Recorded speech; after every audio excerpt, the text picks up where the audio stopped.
નમસ્કાર ખેડૂત મિત્રો, આજે આપણે વાત કરીશું તુવેરની અંદર આવતી ધનેડી વિશે.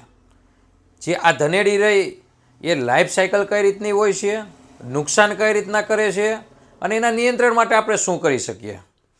તો ફરીવાર આપ સૌ ખેડૂત મિત્રોનું હું ચિંતન વઘાસિયા સરદાર એગ્રો બગસરા અને સરદાર એગ્રો કુકાવાવ તેમજ અમારી ખેતીવાડી માર્ગદર્શન ચેનલ વતી આપ સૌનું હાર્દિક સ્વાગત કરું છું. તુવેરની અંદર આવતી ધનેડી કે જેને આપણે પોડ ફ્લાય પણ કહીએ છીએ અને મેલેનોગ્રોમેસ પણ કહેવામાં આવે છે.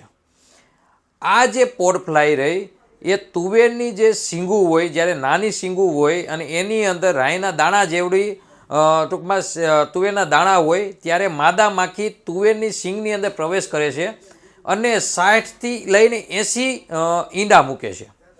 આ જે ઈંડા રહ્યા એમાંથી 2 થી 4 દિવસની અંદર ઈયળ થાય છે, એટલે કે એનો જે સેવન ગાળો હોય એ 2 થી 4 દિવસનો હોય છે. આ ઈયળ બન્યા પછી એ તુવેરની અંદર જે નાના અને કોમળ દાણા હોય એની અંદર એન્ટ્રી મારે છે અને આ જે દાણા રહ્યા એની અંદર એન્ટ્રી મારીને એનો જે અંદરનો ગર્ભ અને સ્ટાર્ચ હોય એને ખાય છે. સૌથી વધારે નુકસાન કરતું જો ધનેડીનું કોઈ સ્ટેજ હોય તો એ લાર્વા સ્ટેજ છે, એટલે કે ઈયળ સ્ટેજ છે.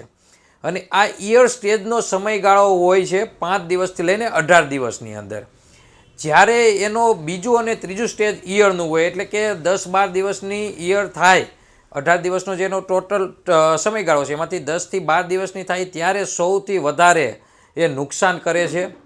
એ જ્યારે અંદર દાણાની અંદર વિકસિત થઈ જાય, એટલે કે પરિપક્વ થઈ જાય, તો એ આખું એનો જે શીંગનો દાણો હોય એ મળથી ભરીને બહાર નીકળી જાય છે અને પ્યુપા સ્ટેજની અંદર વહી જાય છે. જે આપણે જનરલી બધા જોતા હોય તો જ્યારે તુવેર ખોલીએ ત્યારે લાલ કલરનો એનો પ્યુપા હોય, એ લગભગ બધા ખેડૂત મિત્રોએ જોયેલો હોય. એ જે આ પ્યુપાનો જે સમયગાળો છે એ 7થી 10 દિવસનો હોય છે. આ 7થી 10 દિવસના પ્યુપાના સમયગાળા પછી પોડ ફ્લાય છે એ પરિપક્વ બની જાય છે અને એ શીંગની બહાર નીકળી જાય છે. આ આખા ટાઈમ દરમિયાન જ્યારે એનો દાણાની અંદર જ્યારે એન્ટ્રી મારી હોય એ અને બહાર નીકળે ત્યારે જે કાણું પાડે છે ત્યાં ફૂગ લાગી જાય છે અને દાણો નાનો અને ચીમડાઈ જાય છે, જેથી કરીને દાણાનો વજન નથી થતો અને ખેડૂત મિત્રોને પૂરતો ભાવ નથી મળતો.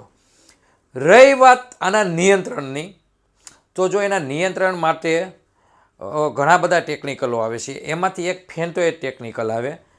કોરોમંડલનું તમે ફેન્ટેકનું નામ ફેન્ડાલનું નામ સાંભળેલું હશે એ છે, અથવા બીજી કંપનીઓના પણ જુદા જુદા બ્રાન્ડથી નામ આવે છે ફેન્ટોએટ ટેકનિકલ.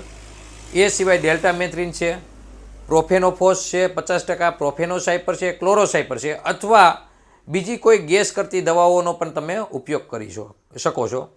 રહી વાત ખેડૂત મિત્રો, જો તમે અમારી ચેનલ ઉપર પહેલીવાર હોય અથવા અમારી ચેનલને તમે ફોલો અથવા સબસ્ક્રાઈબ ન કરેલી હોય તો કરી લેજો. કારણ કે અમે અવનવા વિડીયો ખેતીને લગતા મૂકતા હોઈએ છીએ, જેથી તમારી સુધી સરળતાથી પહોંચી શકે. આ જે મેં ધનેડીની વાત કરી એમાં કોઈ વાત તમને સમજાણી ન હોય અથવા કોઈ પ્રકારનો ડાઉટ હોય અથવા કોઈ પ્રકારનો પ્રોબ્લેમ હોય તો નીચે આપેલા નંબર ઉપર પણ અમારો સંપર્ક કરી શકો છો. આભાર.